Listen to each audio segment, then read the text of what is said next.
खबर पटना से सामने आ रही है, जहां नीतीश सरकार की कैबिनेट बैठक खत्म हो गई है।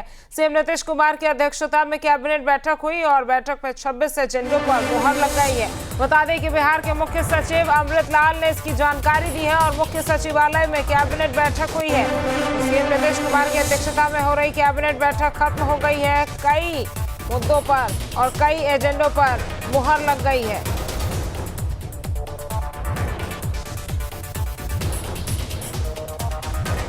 पटना से खबर, जहां नीतीश सरकार की कैबिनेट बैठक खत्म हो गई है और सीएम नीतीश कुमार की अध्यक्षता में कैबिनेट बैठक हुई है। बता दें कि बैठक में 26 एजेंडों पर मुहर लग गई है और बिहार के मुख्य सचिव अमृत लाल ने इसकी जानकारी दी है और मुख्य सचिवालय में कैबिनेट बैठक बता दें कि अब खत्म हो गई है। तो पटना से खबर, जहां नीतीश सरकार की कैबिनेट बैठक खत्म हुई है और सीएम नीतीश कुमार की अध्यक्षता में कैबिनेट की बैठक हो रही थी। इस बैठक को अहम माना जा रहा था क्योंकि तमाम एजेंडों पर इसमें चर्चा होनी थी और अब बताया जा रहा है कि बैठक में 26 एजेंडों पर मुहर लग गई है। बता दें कि बिहार के मुख्य सचिव अमृत लाल ने इसकी जानकारी दी है और मुख्य सचिवालय में कैबिनेट बैठक खत्म हो गई है। माननीय मुख्यमंत्री महोदय ने 15 अगस्त के संबोधन में राज्य में उद्योगों को बढ़ावा देने के लिए महत्वपूर्ण घोषणाएं की थी। उस क्रम में अगले 5 वर्षों में राज्य में 1 करोड़ अतिरिक्त रोजगार के अवसर सृजित करने की भी घोषणा की गई थी। उस घोषणा के अनुपालन में आज मंत्रिपरिषद ने बहुत ही महत्वपूर्ण नीति निर्णय लिया गया है, जिसके अंतर्गत Bihar industrial investment promotion policy 2016 जो अभी लागू है, उस पॉलिसी में एक विशेष पैकेज आज घोषित किया गया है, जो 31 मार्च 2026 तक जो निवेशक आवेदन करेंगे उनके लिए इस पैकेज का लाभ मिल सकेगा। और उसी खबर पर ज्यादा जानकारी के साथ हमारे संवाददाता उत्कर्ष हमारे साथ जुड़ गए हैं। उत्कर्ष, कैबिनेट की जो बैठक हुई है उसमें बताया जा रहा है कि 26 एजेंडों पर मुहर लगी है। एक बार आप बताएं कि कौन से हैं वो 26 एजेंडे जिन पर मुहर लग गई है।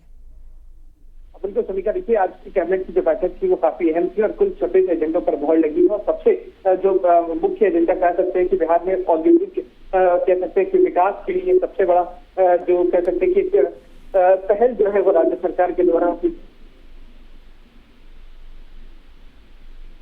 उन्हें जमीन जो है वो मुफ्त दी जाएगी। जो बिहार में करीब 100 करोड़ से ज्यादा का इन्वेस्टमेंट करेंगे उन्हें 10 एकड़ जमीन जो है वो मुफ्त में दी जाएगी, यानी कि जो सिर्फ टैक्स है वो राज्य सरकार नहीं लेगी। इसके अलावा जो करीब 1000 करोड़ का इन्वेस्टमेंट और 10,000 से ज्यादा लोगों को नौकरी देते हैं, उन कंपनियों को 25 एकड़ जमीन जो है वो मुफ्त में दी जाएगी। तो इस तरीके की पॉलिसी जो है वो लाई गई है और साथ ही साथ बिहार से जो अंतर्राष्ट्रीय विमान जो है वो उड़ सकेंगी, क्योंकि राज्य सरकार जो है वो अंतर्राष्ट्रीय विमानों को जो है वो पैसा देने के लिए सब्सिडी के तौर पर, खासतौर पर पटना से लेकर लंदन के लिए फ्लाइट, गया से लेकर बैंकॉक के लिए फ्लाइट, गया से लेकर विभिन्न अन्य जो कह सकते हैं कि अलग अलग जगहों पर जो फ्लाइटें जाएंगी, विदेश जाएंगी, उनके लिए जो राज्य सरकार है वो सब्सिडी देगी समीका। तो ये कुछ बड़े अहम एजेंडे हैं जिन पर मुहर लगी है। इसके अलावा कई एक्सप्रेसवे जो है वो शुरू होने वाले हैं, उस पर भी मुहर लगी है समीका। बिल्कुल उत्कर्ष, और विधानसभा चुनाव होने वाले हैं बिहार में, इससे अगर उसको जोड़कर देखा जाए तो कितना अहम हो जाता है विधानसभा चुनाव से पहले तमाम एजेंडों पर मुहर लग जाना? बिल्कुल, देखिए काफी अहम इसलिए भी हो जाता है क्योंकि बिहार विधानसभा के चुनाव भी होने हैं और उससे पहले अलग अलग नीतियां जो है वो राज्य सरकार ला रही है और उससे सीधा फायदा जो है वो बिहार की जनता को होगा, देश की जनता को होगा, क्योंकि अब बिहार से जो अन्य देशों के लिए जो विमान है वो उड़ सकेंगी, चाहे वो बिहार का राजधानी पटना का अंतर्राष्ट्रीय हवाई अड्डा हो, जयप्रकाश नारायण अंतर्राष्ट्रीय हवाई अड्डा हो, या फिर बिहार के बोधगया में बना हुआ अंतर्राष्ट्रीय हवाई अड्डा हो। इन दोनों हवाई अड्डा से अब बिहार से विदेशों के लिए विमानें जो है उड़ सकेंगी, क्योंकि पहले जो विदेश के लिए विमान थे वो बिहार से नहीं उड़ते थे। लेकिन अब जो नई पॉलिसी लाई गई है उसमें राज्य सरकार जो है वो अलग अलग एयरलाइंस को पैसे देगी, ताकि अगर उन्हें परेशानी हो रही है तो उसकी सब्सिडी के तौर पर जो है वो राज्य सरकार पैसा देगी, अपने वो विमानों को बिहार से भी विदेशों के लिए चलाएं। इससे सीधे तौर पर फायदा जो है वो बिहार वासियों को होगा, बिहार की जनता को होगा। तो एक कह सकते हैं कि अच्छी पहल जो है वो राज्य सरकार के द्वारा की गई है। इसके अलावा तो एक कह सकते हैं कि अच्छी पहल जो है वो राज्य सरकार के द्वारा की गई है। इसके अलावा औद्योगिकी विकास के लिए जो कार्य है वो किया जा रहा है। उत्कर्ष, हम देख रहे हैं कि कैबिनेट की बैठक में से पहले भी राज्य सरकार की तरफ से तमाम प्रस्तावों पर मुहर लगी थी और अब भी जब 26 एजेंडों पर मुहर लगी तो कहीं ना कहीं ये बिहार के लिए और आने वाले समय में विधानसभा चुनाव के लिए एक अच्छा वोट बैंक कहीं ना कहीं तैयार हो सकता है।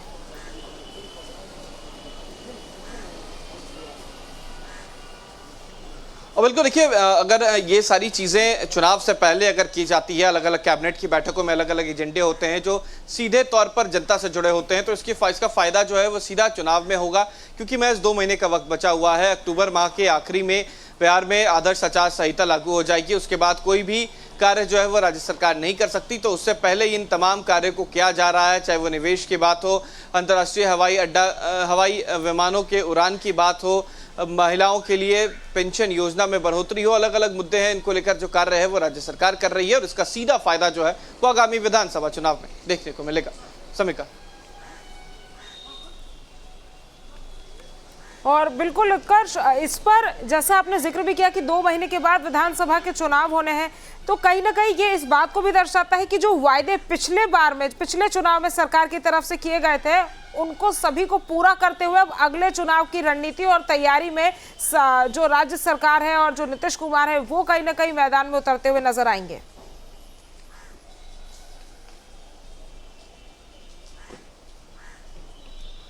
और बिल्कुल देखिए, सही कहा आपने समीका कि जो कार्य है वो राज्य सरकार पिछले चुनाव में जो वादे उन्होंने किए थे, चाहे वो 7 निश्चय पार्ट 1 हो या फिर 7 निश्चय पार्ट 2 हो, इन तमाम योजनाओं को राज्य सरकार ने पूरा किया।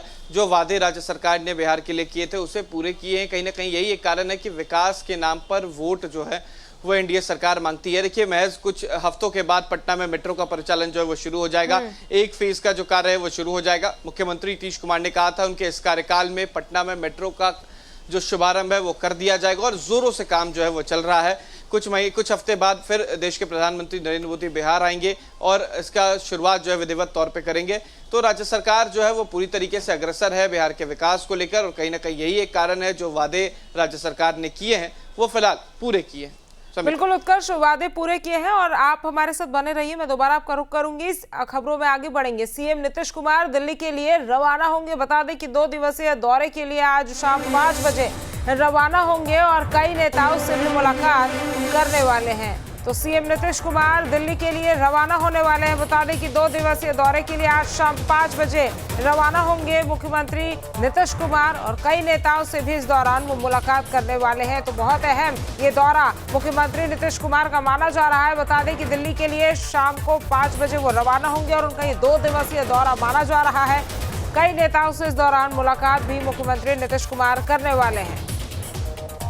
लगातार हमारे सहयोगी उत्कर्ष हमारे साथ बने हुए हैं। उत्कर्ष, कितना अहम माना जाए दिल्ली का ये दौरा?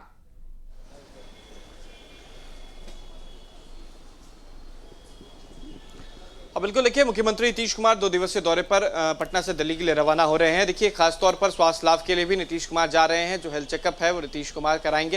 हालांकि इसके बाद एनडीए के घटक दल के बड़े नेताओं से नीतीश कुमार की मुलाकात होगी और खासतौर पर बीजेपी के बीजेपी के जो राष्ट्रीय अध्यक्ष हैं जेपी नड्डा, उनसे मुलाकात होगी। उपराष्ट्रपति चुनाव को लेकर जो समर्थन नीतीश कुमार ने दिया है उसको लेकर भी बातें होंगी और सीधे तौर पर जो तस्वीर बीते दिनों पीएम मोदी और नीतीश कुमार की एक साथ बिहार के बेगूसराय से सिमरिया से जो नए 6 लेन ओवरब्रिज के उद्घाटन के बाद दोनों का एक साथ एक हाथ पकड़ते हुए और एक जो जोड़ी नजर आई थी वो बता रही थी कि बिहार में नीतीश कुमार के बिना फिलहाल बीजेपी जो है वो सरकार नहीं बनाएगी और जो दोनों का जोर है, गठबंधन है, वो इंटैक्ट नजर आ रहा है। और उसके बाद नीतीश कुमार का ये दिल्ली दौरा, जहां पर कई बड़े नेताओं से नीतीश कुमार मुलाकात करेंगे, चाहे वो विधानसभा चुनाव से संबंधित हो या इसके अलावा उपराष्ट्रपति के चुनाव से संबंधित हो, तमाम चीज़ों पर बात होगी।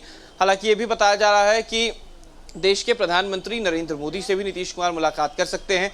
जो पटना मेट्रो प्रोजेक्ट है उसके उद्घाटन के लिए प्रधानमंत्री को आमंत्रण जो है वो नीतीश कुमार दे सकते हैं। तो कई अलग अलग मुद्दे जो हैं इसको लेकर नीतीश कुमार दिल्ली रवाना होंगे। शाम 5 बजे पटना से दिल्ली के लिए रवाना होंगे, जहां पर कई अहम बैठकें भी करेंगे और स्वास्थ्य लाभ के लिए भी समीका जो नीतीश कुमार हैं वो दिल्ली जा रहे हैं। बिल्कुल, दिल्ली दौरे पर वो रहने वाले हैं। लेकिन उत्कर्ष, इस समय जब विधानसभा के चुनाव होने हैं, तमाम एजेंडों पर कैबिनेट में बैठक में मुहर लगी है, तमाम चीजें बिहार में हो रही है, चाहे एसआईआर का मुद्दा ही क्यों ना हो, तो क्या एसआईआर के मुद्दे पर भी सरकार से जो तमाम बड़े नेता हैं उनसे बातचीत और चर्चा कर सकते हैं मुख्यमंत्री नीतीश कुमार?